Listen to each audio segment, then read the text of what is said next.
بسم الله الرحمن الرحيم واعبدوا الله ولا تشركوا به شيئا وبالوالدين إحسانا صدق الله العظيم وصدق رسوله الكريم مولاي صل وسلم دائما أبدا على حبيبك خير الخلق كلهم والحبيب الذي ترجى شفاعته لكل حول من الأحوال مبتلى سب سے پہلے دعا ہے اللہ تعالی جلالہ ہمارے پیارے بزرگ حضرت قبلہ صوفی عبدالستار صاحب نقشبندی رحمت اللہ تعالی علیہ کے درجات بلند فرمائے، اللہ انہیں اپنی جوار رحمت میں جگہ عطا فرمائے، اللہ تعالی ان کے سارے صاحبزادگان کو سلامت کرتے ہوئے خصوص حضرت علامہ مفتی محمد اویس نقشبندی صاحب محبت سے یاد فرمایا ہے، کیونکہ علماء کرام تشریف فرما ہے، مشائخ تشریف فرما ہے، میں چند باتیں کر کے پیغام دے کر اپنی گفتگو کو ختم کرتا ہوں۔ کئی جنازے پڑھتے ہیں، پڑھاتے ہیں، دنیا سے جانے والے کا آخری دیدار بھی کرتے ہیں، اور اسی جگہ پر ہم نے حضرت صوفی عبدالستار نقشبندی صاحب کا جنازہ پڑھا۔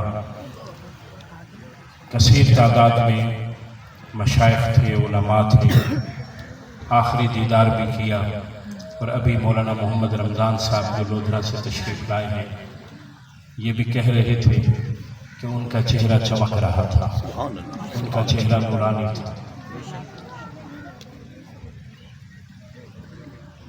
اچھا، کئی چہرے چمک رہے ہوتے ہیں، نورانی ہوتے ہیں، پوچھا جائے تو کہتے ہیں جی نمازی تھا، اور مجھے بتائیں نمازی کا چہرہ نہیں چمکے گا تو اور کس کا چہرہ چمک رہا ہوتا ہے، نورانی ہوتا ہے۔ پوچھا جائے کہتے ہیں جی سرکار کا غلام تھا، درود پاک کثرت سے پڑھا کرتا ہے، چہرہ چمک رہا ہوتا ہے، نورانی ہوتا ہے۔ پوچھا جائے کہتے ہیں جی اس نے زندگی بھر رزق حلال کھایا تھا، اپنے بچوں کو رزق حلال کھایا۔ مجھے بتائیے سرکار کے غلام کا چہرہ نہیں چمکے گا تو اور کس کا چہرہ؟ رزق حلال کھانے والے اور اپنے بچوں کو رزق حلال کھلانے والے کا چہرہ نہیں چمکے گا تو اور کس کا چمکے گا؟ چہرہ چمک رہا ہوتا ہے، نورانی ہوتا ہے۔ پوچھا جائے تو کہتے ہیں جی استغفار بہت زیادہ کیا کرتا ہے، استغفر اللہ استغفر اللہ استغفر اللہ، یہ اس وظیفہ تھا۔ چہرہ چمک رہا ہوتا ہے، نورانی ہوتا ہے۔ پوچھا جائے کہتے ہیں جی اس نے اپنے ماں باپ کی بڑی خدمت کی تھی، اس نے اپنے ماں باپ کی بڑی خدمت کی تھی، چہرہ چمک رہا ہوتا ہے، نورانی ہوتا ہے۔ پوچھا جائے کہتے ہیں جی یہ مخلوق خدا کے کام آتا، اللہ کی مخلوق کا خیال رکھا کرتا۔ تو صوفی عبدالستار صاحب نقشبندی علیہ الرحمہ ان میں یہ ساری خوبیاں موجود تھیں، اس میں کوئی شک نہیں ہے۔ وہ نمازی بھی تھی، اس میں کوئی شک نہیں ہے۔ وہ کثرت سے درود پاک بھی پڑھا کرتے تھے، اس میں کوئی شک نہیں ہے۔ وہ استغفار بھی کیا کرتے تھے، اور اس میں کوئی شک نہیں ہے انہوں نے رزق حلال کھایا اور اپنے بچوں کو رزق حلال۔ اللہ بے شک بے شک۔ ابھی مجھ سے قبل جگر گوشہ فیض ملت صاحبزادہ ریاض احمد اویسی صاحب خطاب فرما رہے تھے، علماء کرام تشریف فرما ہیں، انہوں نے بھی خطابات کرنے ہیں، میں بس بات کو مختصر کر رہا ہوں۔ وَاعْبُدُوا اللَّهَ وَلَا تُشْرِكُوا بِهِ شَيْئًا وَبِالْوَالِدَيْنِ إِحْسَانًا۔ شیخ الحدیث صاحب قبلہ تشریف فرما ہیں، دیگر علماء تشریف فرما ہیں اسٹیج پر۔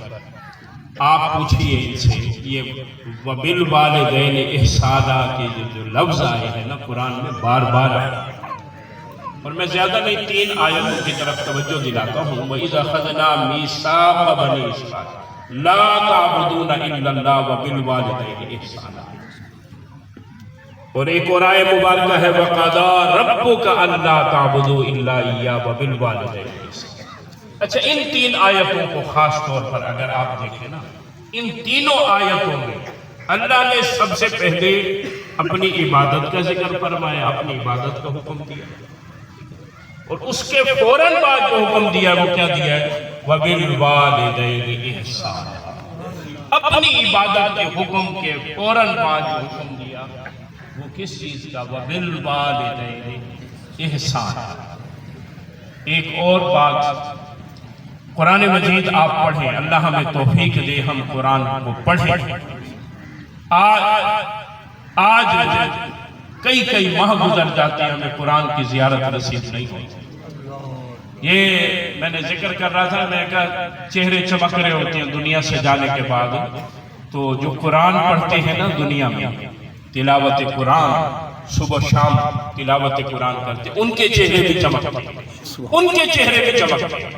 اچھا، یہ جو ہمارے مدارس میں بچے قرآن پڑھتے ہیں ان کے چہرے بھی چمکتے ہیں، اور صرف یہ نہیں، دنیا سے جانے کے بعد قیامت والے دن بھی چمکیں گے۔ یوم تبیض وجوہ وتسود وجوہ، قیامت والے دن بھی چہرے چمکیں گے، قیامت والے دن بھی چہرے سفید ہوں گے۔ اللہ کے رسول صلی اللہ علیہ وسلم نے فرمایا جب تم آسمان کی طرف دیکھتے ہو، رات کے وقت ہم آسمان کی طرف دیکھیں تو آسمان پر ہمیں ستارے چمکتے ہوئے نظر آتے ہیں، ایسے ہی یہ نہیں ایسے ہے؟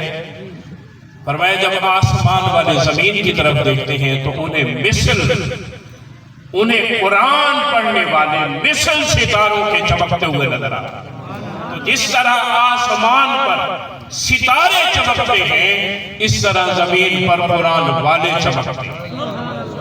نماز کی پابندی کرنی ہے، فرمایا جو عشاء کی نماز پڑھ کر سوتا ہے اللہ فرشتوں سے فرماتا ہے اس کے نامہ اعمال میں آدھی رات کی عبادت کا ثواب لکھ دو، حدیث پاک میں۔ جب اٹھ کر فجر کی نماز پڑھتا ہے اللہ فرشتوں سے فرماتا ہے اس کے نامہ اعمال میں ساری رات کی عبادت کا ثواب ہے۔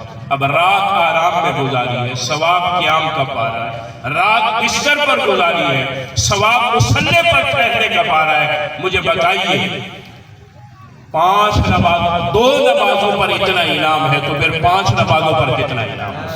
پھر جو تہجد، 4 اشراق، اوابین، جو نفلی نمازوں کی پابندی کرتے ہیں انہیں کیا کیا انعامات ملیں گے، ہمیں اس بات کا اندازہ ہی نہیں۔ آئیے والدین کی بات کر کے بات کو میں ختم کرتا ہوں۔ اللہ نے ماں کے قدموں کے نیچے جنت رکھ کر اسے اونچی شان دی، اور باپ کی رضا میں اپنی رضا رکھ کر اسے اونچا مقام دیا، اور پھر دونوں کے بارے میں فرمایا وَبِالْوَالِدَيْنِ إِحْسَانًا۔ میں بات کر رہا تھا، میں نے کہا آپ قرآن پڑھیں، قرآن کا مطالعہ کریں اور ترجمے کے ساتھ پڑھیں۔ مفکر اسلام علامہ پروفیسر محمد سعیدی صاحب تشریف فرمائے، ہمارے لاہور سے علامہ عارف ستار صاحب تشریف لائے ہیں، کثیر تعداد میں علماء موجود ہیں، پیر صاحبان مشائخ یہاں پر تشریف فرمائے ہیں۔ میں بڑی ذمہ داری کے ساتھ یہ بات کہہ رہا ہوں، قرآن مجید آپ پڑھیں، یا قرآن میں حضور کا ادب سکھایا گیا ہے، بتایا گیا ہے، یا پھر والدین کا ادب بتایا گیا ہے۔ فرمایا فَلَا تَقُلْ لَهُمَا وَلَا تَنْهَرْهُمَا وَقُلْ لَهُمَا قَوْلًا كَرِيمًا وَاخْفِضْ لَهُمَا جَنَاحَ الذُّلِّ مِنَ الرَّحْمَةِ وَقُلْ رَبِّ ارْحَمْهُمَا كَمَا رَبَّيَانِي صَغِيرًا۔ یہ سارا کیا ہے؟ یہ کیا ہے؟ یہ والدین کا ادب سکھایا گیا ہے۔ میں فَلَا تَقُلْ لَهُمَا، ان دونوں کے لیے اف بھی نہیں کہنا، چڑکنا نہیں، اور ان دونوں سے تو جب بھی بات کرنی ہے تعظیم سے بات کرنی ہے، احترام سے بات کرنی ہے۔ آؤ میں بات کو ختم کر رہا ہوں۔ کچھ صحابہ ایسے تھے جنہیں اللہ کے رسول صلی اللہ علیہ وسلم نے جہاد سے روکا۔ اللہ جہاد کی اہمیت آپ جانتے ہیں، یا ایھا النبی جاہد الکفار، اللہ نے اپنے محبوب کو یہ حکم دیا ہے کافروں سے جہاد کی، اور اللہ کے رسول صلی اللہ علیہ وسلم تلوار لے کر خود میدان میں نکلے، ایسا ہے یا نہیں ہے؟ لیکن کچھ صحابہ تھے جنہیں جہاد سے روکا۔ وجہ کیا تھی؟ پیچھے بوڑھے ماں باپ تھے، فرمایا گھروں میں رہو، ان کی خدمت کرو۔ اے اللہ کے رسول صلی اللہ علیہ وسلم پھر جہاد کا ثواب تو ہمیں نہیں ملے گا، فرمایا یہ تم نے کیسے سوچا ہے؟ فرمایا گھروں میں رہو، ماں باپ کی خدمت کرو، ان کی خدمت کا بھی ثواب ملے گا، جہاد کا بھی ثواب۔ اور مجھے بتائیے کیا یہ حدیث نہیں ہے کہ کسی نے آ کر اشارہ کر رہا ہو حج کے لیے؟